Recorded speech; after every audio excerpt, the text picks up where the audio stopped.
Quando pensamos em castelos medievais, logo imaginamos as masmorras, um lugar escuro, com paredes pingando água fétida e o barulho das correntes batendo contra a pedra.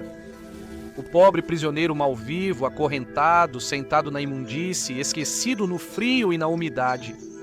Uma masmorra, por sua própria concepção, foi feita para esmagar o espírito e desumanizar o cativo. Vamos viajar de volta no tempo e dar uma olhada na realidade da masmorra medieval, analisando mais profundamente sua história sombria e obscura. Bem-vindo ao Medieval Madness.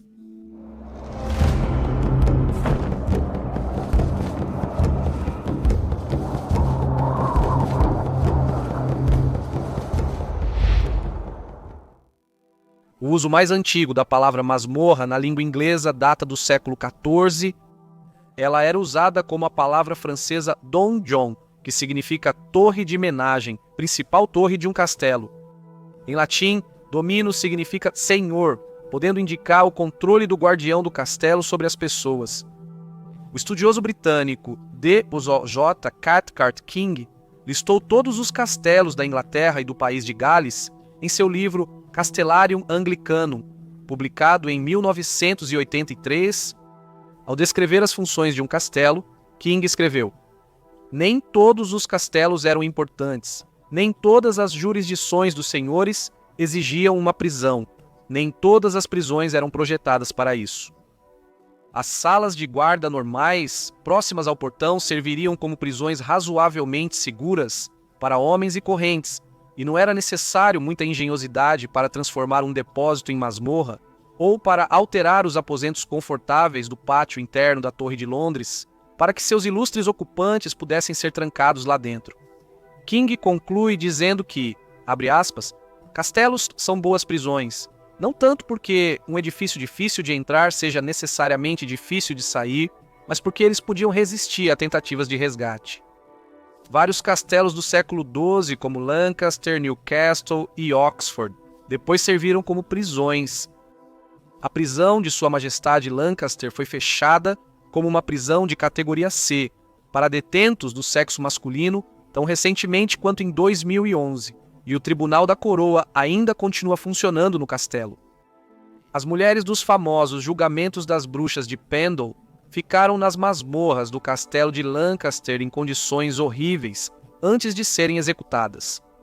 As masmorras eram naturalmente opressivas e feitas para quebrar o espírito dos prisioneiros. Viver em escuridão contínua, com o frio úmido penetrando nos ossos, fazia com que as doenças fossem abundantes. Os frios pisos de pedra geralmente eram deixados nus ou cobertos de palha, que raramente era trocada e logo ficava mofada com mau cheiro e infestada de parasitas. Os ratos causavam problemas de saúde aos prisioneiros e a desnutrição era comum, pois a comida, geralmente apenas pão duro ou mofado, era irregular e inadequada. O prisioneiro enlouquecia rapidamente pelo isolamento e o ambiente terrível.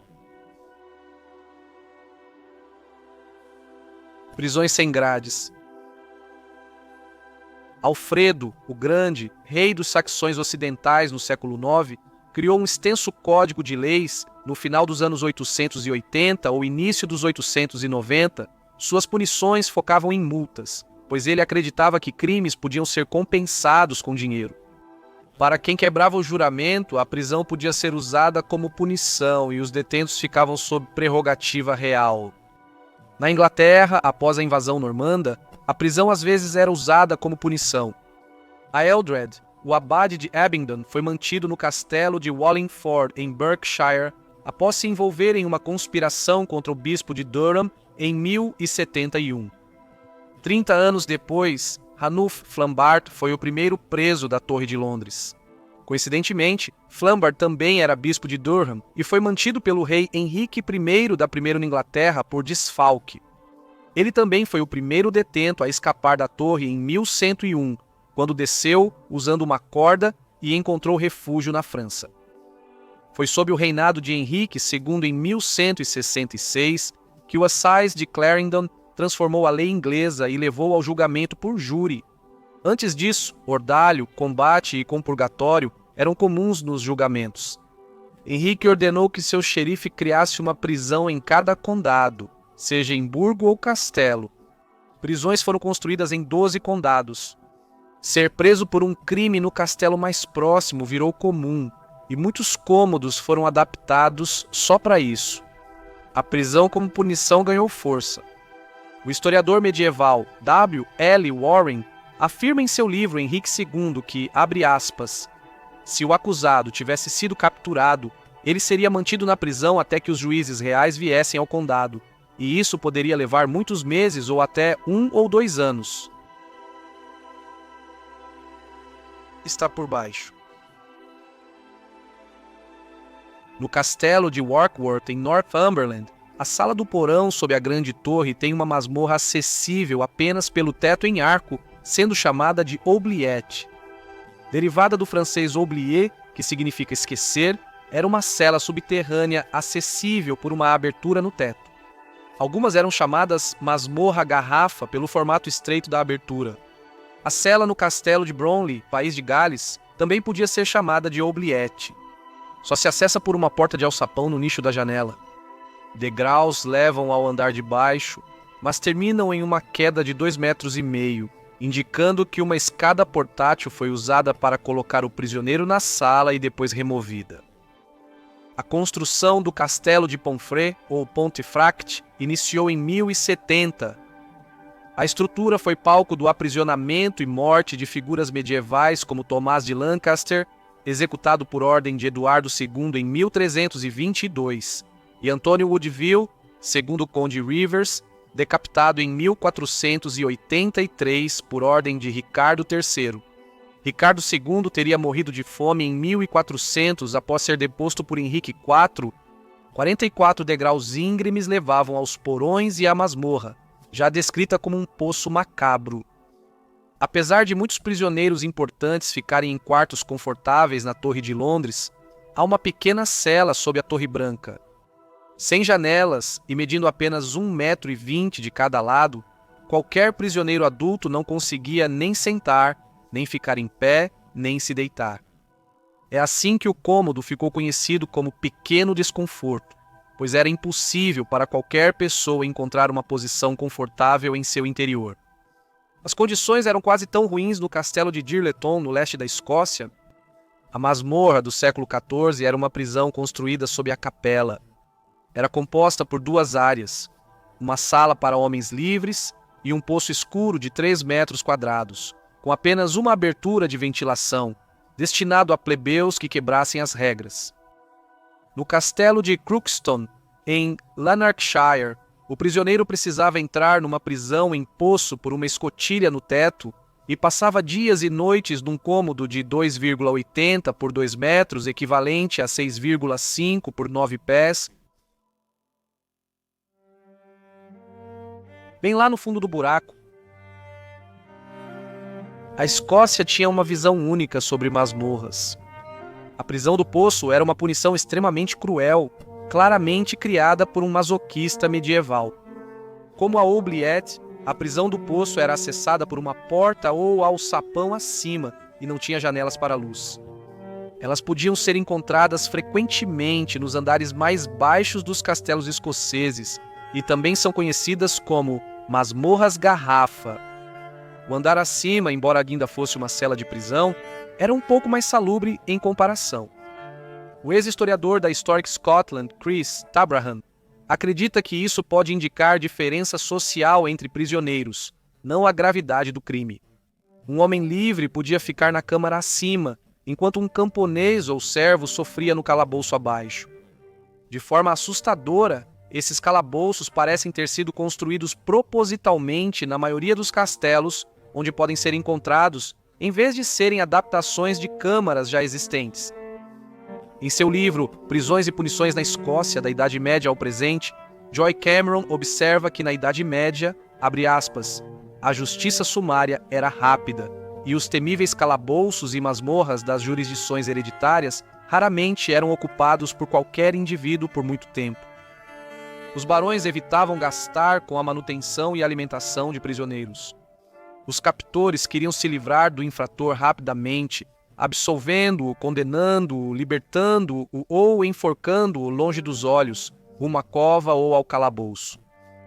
Mas sempre havia exceções por ódio, vingança ou total desinteresse. No castelo de Girnigoy, nas Terras Altas, o perverso conde de Katniss jogou seu filho no calabouço do castelo e o deixou lá por 6 anos, onde ele definhou, abre aspas, imundo e meio faminto até morrer completamente louco. O calabouço do castelo de Crichton, perto de Edimburgo, é um exemplo típico de prisão em poço, com suas paredes totalmente verticais e a ausência de qualquer fonte de luz. Na ilha de Skye, o castelo de Dunvegan possui um poço de 5 metros acessível apenas por uma porta de alçapão. Só há luz ou ar na masmorra através daquela porta pequena. Foi nesse buraco infernal que a esposa de Ian, chefe dos MacLeods, jogou suas próprias 2 filhas e as deixou morrer de fome porque elas tentaram fugir do castelo com seus amantes, os McQueens de Rogue. Vale destacar que, na Idade Média, os barões da Escócia tinham tanto poder que podiam basicamente fazer o que quisessem. Um barão francês foi acusado de abuso de poder nos procedimentos parlamentares de Paris em 1255. Eram supervisionados pelo rei Luís IX. O senhor de Montreal, na Borgonha, foi repreendido pelo conselho por aprisionar padres nas masmorras do castelo. Disseram que foram maltratados e um deles até foi comido por moscas. O barão foi autorizado a continuar prendendo pessoas, como era seu direito, mas foi orientado a, aspas, colocar guardas no castelo que evitassem esse tipo de comportamento no futuro. Também foi decidido que, dadas as circunstâncias, ele poderia pagar, aspas, esses guardas com as receitas do referido castelo e castelania. Outros castelos franceses também vinham equipados com masmorras. O cronista francês do século XII, Lambert de Ardres, relatou as condições no Château de Tournehem, no Reino da França. O castelo pertencia ao conde Baudouin II de Guienne. Lambert escreveu: na torre, ou melhor, sob ela, ele construiu uma prisão no abismo da terra, acessada por pontes levadiças secretas nos alicerces. Era como um caldeirão do inferno para aterrorizar miseráveis culpados e, para falar a verdade, para punir. Terríveis prisões para manter e, para falar a verdade, para depenar seres miseráveis nas entranhas da terra, arrastando uma existência aterrorizada, comendo o pão da aflição. Sem escapatória. Algumas masmorras tinham localização secreta para esconder e esquecer prisioneiros. A Poço Profundo, no castelo de Nuremberg do século XI, Alemanha, ficava sob a capela e só era acessível por uma passagem secreta. No castelo de Conwy, erguido por Eduardo I no século XIII, uma passagem ficava oculta atrás da lareira do salão. No fim do corredor, havia um poço circular escondido na base da torre. Com suas paredes verticais, o poço tinha um pequeno duto de ventilação de apenas 46 centímetros, ou 18 polegadas, em uma parede de 3,7 metros ou 12 pés de espessura.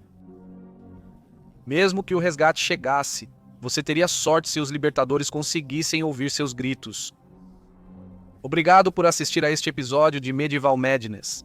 Inscreva-se no canal se gostou. Publicamos vídeos semanalmente. Até a próxima e espero que estejam bem. Valeu!